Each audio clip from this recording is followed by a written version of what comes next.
Hello and welcome to Byju's IAS. Let's get started and look into the first article. The first article says it's time for Industry 4.0. The article here is speaking about industrial revolution with special emphasis on the MSME sector. Let us try and trace the journey from the first industrial revolution to the fourth industrial revolution which this article speaks about. First up, what is this industrial revolution? As the very name denotes, revolution that was brought about in the industrial sector is what is called as industrial revolution, where up until 18th century most of the countries had the agrarian economy. The manufacturing economy was not expanded, but with the 18th century what we had that most of the products were not only made by hand but it was also replaced by the machines. So when the industrial sector primarily before the 18th century where most of it was not automated, were manually done by the people making use of their hands, was replaced with machines. That is what is called as industrial revolution. So the first industrial revolution that we witnessed happened in the 18th century. How? By the use of steam based machines. So what is the first industrial revolution? It happened in 18th century where these simple spinning wheels which were run by the hands manually were replaced by the mechanized ones. As a result, the productivity during the first industrial revolution increased. This is where we have the first industrial revolution that took place from the 18th century. The second industrial revolution began in the 19th century through the discovery of electricity and assembly line production. So when does it start? It starts from the 19th century and goes up till the 20th century with the discovery of electricity and assembly line production.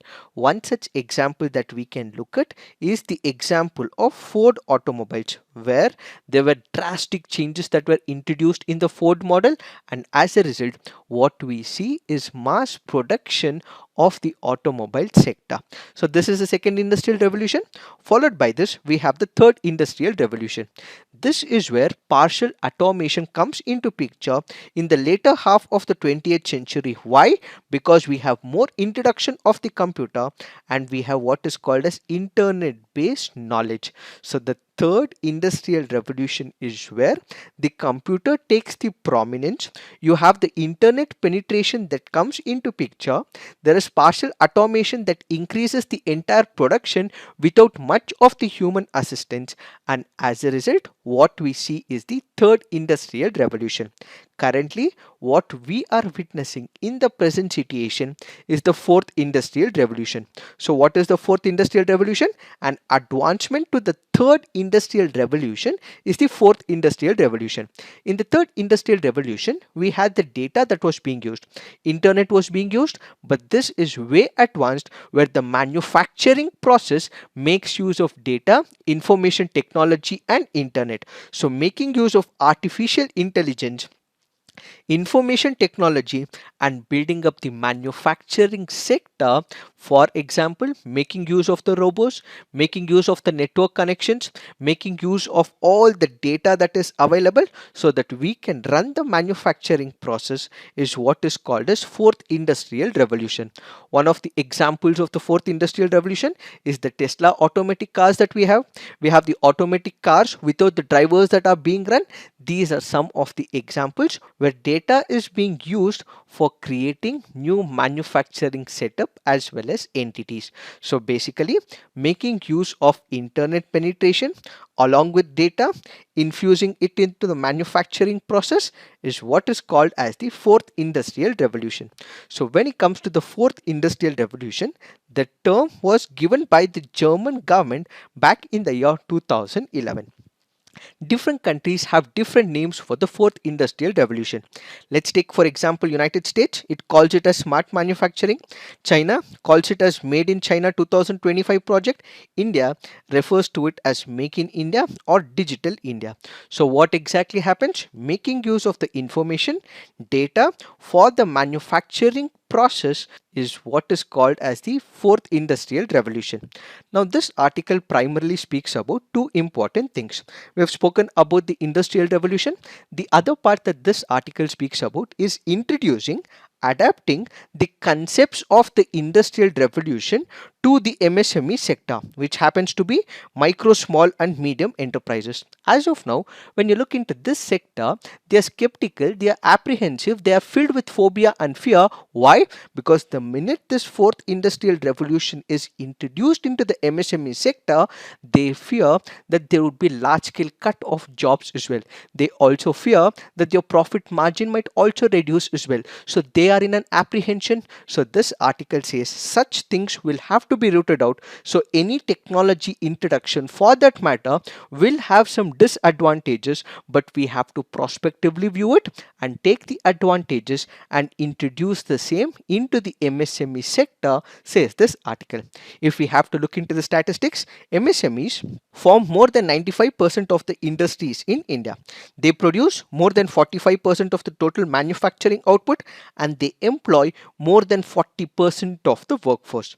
According to Economic Survey 2020 and 21, over 6 crore MSMEs employ more than 11 crore people and contribute roughly 30% to the GDP and half of the country's export as well. This is a humongous contribution made by the MSME sector to India. So MSMEs cannot always remain isolated, says this article. Apart from this, when we speak about the MSMEs, they also become part of a larger picture as well. How? Let's say, for example, you have large companies, huge companies whose turnover is more than thousands of crores. These companies will get their supplies also from MSME as well. So they are connected as well. So the MSMEs provide the supply chain to the larger companies as well. If the MSME sector is able to adapt the concepts of artificial intelligence, data, and use it into their manufacturing processes, this will help them, says this article. However, it is beset with challenges. What are these challenges? If we have to execute them, we have to make sure that they have knowledge about such a sector. But as of now, they have no knowledge about this fourth industrial revolution. How data can be used for the manufacturing sector. How is that we would be able to convince them to explore more options of internet penetration? So as of now, they have not explored all of these provisions. So giving them a basic idea, awareness about the internet penetration, artificial intelligence, fourth industrial revolutionary aspects to the MSME sector becomes primarily important. So already existing systems will also have to be updated to the newer systems. So the lack of awareness, which is the major hindrance, should be updated. Followed by this, the MSME sector require the financial investments for the upgradation of the infrastructure. They require Wi-Fi technology. They require suitable technologies to upgrade their infrastructure. All of this has become a major impediment. So providing them the financial investment plans and guidelines becomes the second imperative. This also means that you would also require the support of the people as well. MSME means that there are less number of people. It means these people will have to be convinced so that we move from one particular sector to another sector of technology. But convincing them is hard. Why? Because these are the people who believe in the so-called doctrine of status quo. So they want to be happy with the present process. They do not want to upgrade to the higher infrastructure. They do not want the complicated process, but instead they want to stick to the present routine, and as a result, convincing and seeking the support of the people who are already in the MSME sector, who are part of this management process, is actually a tougher call, which is the third major challenge. The fourth major challenge happens to be the framework.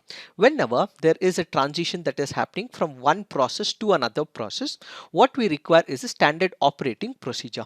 But the standard operating procedure, when it comes to the MSMEs for the adaptation of the fourth industrial revolution guidelines and the frameworks, is not present. So ideally, a standard operating procedure will have to be established, which is currently not present. The government may not have given the impetus to this particular segment as well, and people, as we have just discussed, believe in the doctrine of status quo, where they do not want to change as well. They are apprehensive as well. They are scared as well. So in this particular backdrop, coming up with a standard operating procedure so that we enable them, give them the opinions and options so that they explore the fourth industrial revolution concepts and equipments and data is what needs to be discovered. Finally, the MSME sector should also develop their own technology on the basis of their their own requirement. So what we cannot have is a one size fit all approach, but instead everything is subjective in relationship, which means they have to devise their own plans,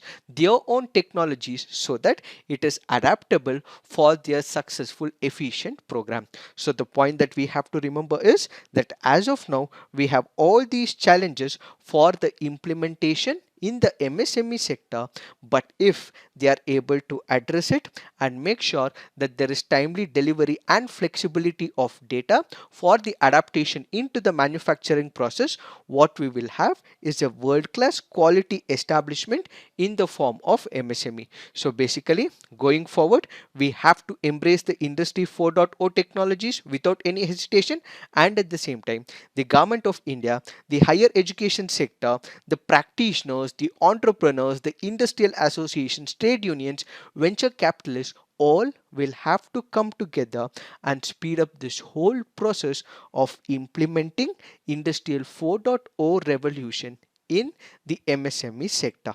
It is this that we have to understand in reference to this article. Now let's look into the next article. This article says helping and hindering justice.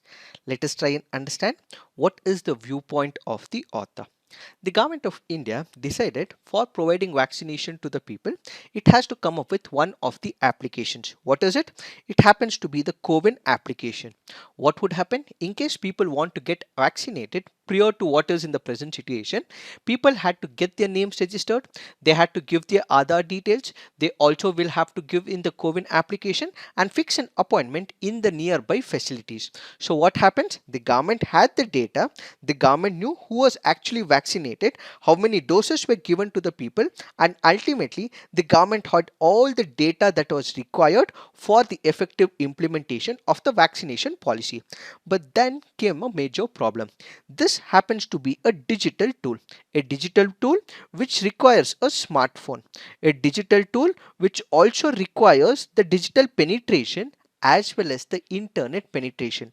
This is where number of people in the rural area were not able to get this particular COVID application. Why? Because they did not have the smartphones, they did not have the internet, which means the original good objective of the government to provide vaccination, collect the data was not successful, which is where it goes to the Supreme Court of India.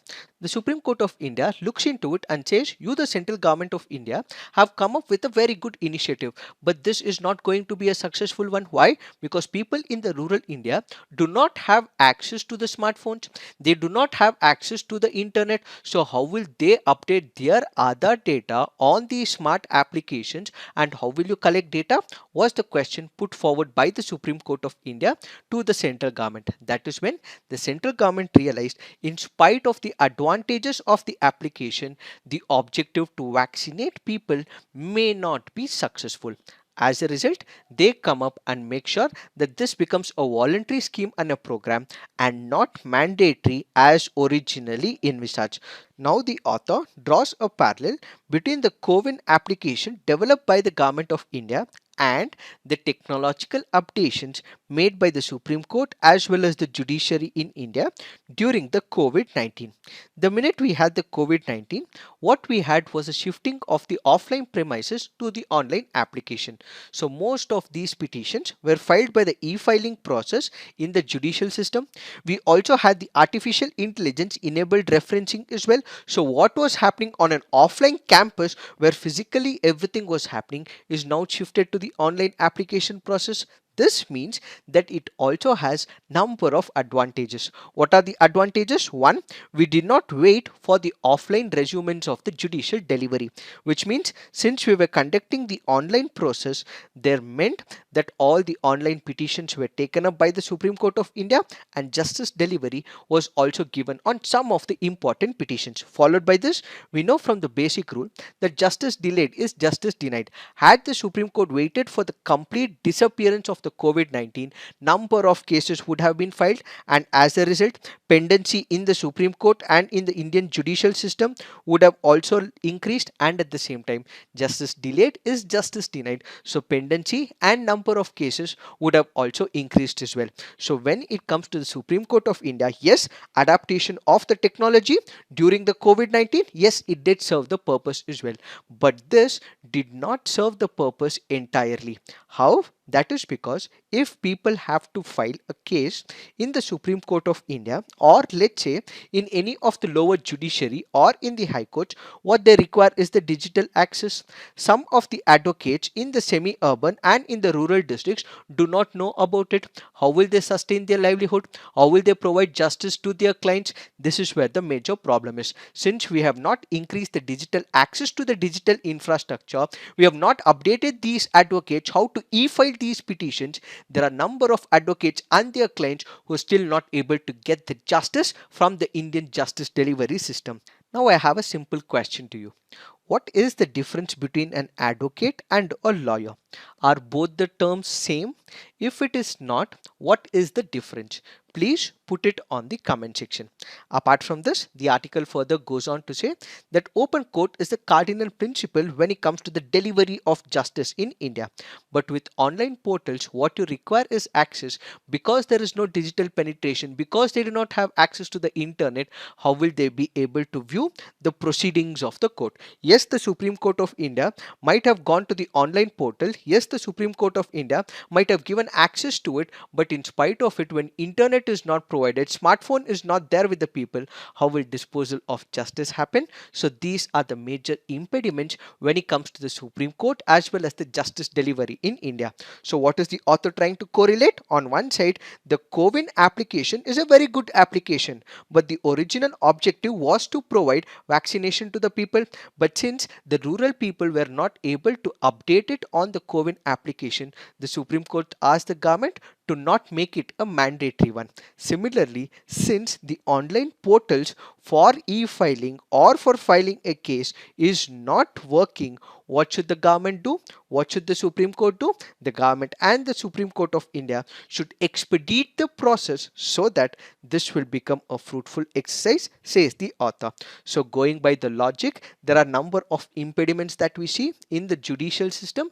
These will have to be addressed. Adequate data planning is required, safety is required, and we also have to ensure that data and privacy is also taken into picture. So as of now, since there are many advocates who do not know how to e-file, what we require is an adequate manpower. We have to train them, we have to provide them awareness as well, and similarly public access cannot be pushed to the sidelines, and that should also be taken into a central consideration, says the author.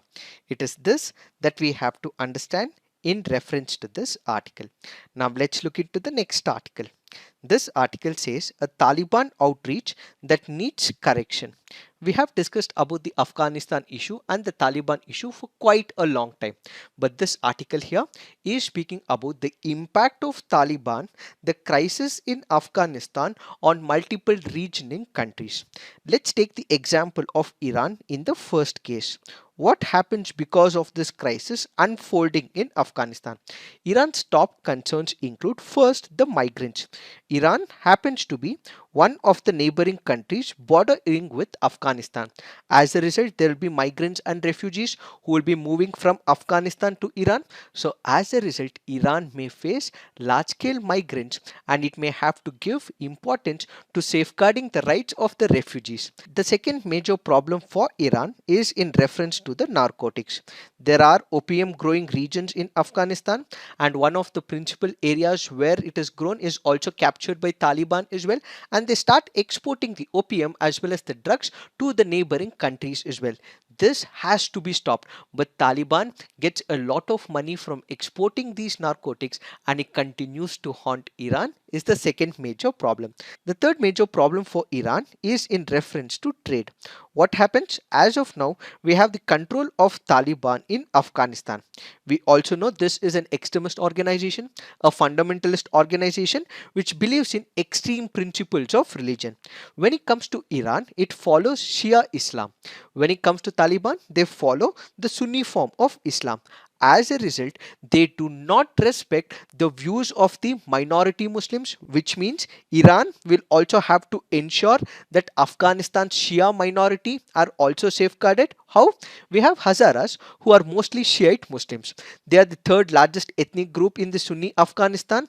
In the past, Taliban has singled them out. They have persecuted them, which means the trade relationship with Iran may not be good, and at the same time the Shia minority will also come under threat. So Iran also has to take care of the Hazaras as well. One of the objectives of the US Taliban deal is the Taliban said that they would not allow any other radical force to operate in Afghanistan.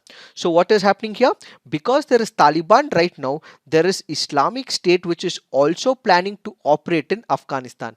This could further threaten the security of Iran. So this is an added problem to Iran as well. Finally, there is water sharing issues between both the countries. This may further exaggerate during the Taliban rule, and as a result, Iran may face the consequences because of the Taliban controlling the Afghanistan. Further, the article makes a mention of Russia as well as the Central Asian countries. We have Russia, which has criticized the move of United States of America and NATO allies for sending refugees from Afghanistan to Central Asian countries. Why? Because Russia feels that this could threaten even Russia as well. How? Currently, when you look into the Central Asian countries, they have visa-free travel for the residents of the Central Asian countries who were once part of the ex-Soviet Union, and as a result, they would be able to move from the Central Asian countries to the Russia. But now there might be few refugees who are acting as refugees to safeguard themselves, but these might also be radical forces as well. So when radical forces enter Central Asian countries from Central Asia, they enter Russia. That is when this could haunt Russia and could threaten Russia, says Vladimir Putin. Some of the Central Asian nations like Uzbekistan, Tajikistan, in fact Turkmenistan, which also share borders with Afghanistan as well, they also fear that Islamic State fighters, other fundamentalists may also enter these regions, and ultimately their peace and tranquility will also be disturbed as well. So as of now, they have a secular social fabric which could be disturbed if radical forces enter Russia and the Central Asian countries, says this article. It is this that we have to understand in reference to this article, but the rest of the issues have been previously explained. Now let's look into the next article. This article says Gadkari tells automakers to shift focus from diesel. We have the Union Road Transport Minister who's urged the automobile manufacturers to move away from production and sale of diesel engine vehicles. Why? Because this has increased the pollution and is ultimately harmful to the health, says the Union Road Transport Minister. Now the question is, why is that the Road Transport and Highways Minister requesting the automobile manufacturers to reduce the manufacturing of diesel engines? When it comes to the diesel engines, they have higher emissions of the nitrogen oxide, and they also have higher emissions of the particulate matter. Since both these are more when it comes to these diesel engines, which is why it may impact the environment as well as the health of the people who inhale these gases. So he is asking these manufacturers to promote and adapt to the cleaner and greener alternative fuels like ethanol, methanol, biodiesel, bio-CNG, LND, electric and green hydrogen fuel technology. So basically, we have the Union Road Transport and Highways Minister who says that the number of diesel engines produced by the automobile manufacturers will have to be reduced over a period of time so that we get adaptive to the alternative fuels, says this article. It is this that we have to understand in reference to this article. Now let's look into the next article. This article here is speaking about IPCC report. We have discussed about this article on 10th of August. Apart from this, we will also have one of the videos that will be explained in our explained segment. So we will not be discussing this article as we've already discussed it on 10th of August, and we will have an explicit video only for this IPCC report. Now let's look into the mains practice questions. Adopting Industry 4 technologies would make MSMEs more efficient and competitive. Do you agree? Justify. Technology can be a game changer, but it is not a panacea for the ills plaguing coach. Examine. So please write all your answers on the comment section. Visit our website, write as many answers as possible. You can also upload the image as well. Have peer review. Do give positive feedback to your friends' answers. So this is it for today. Thank you for watching. All the best.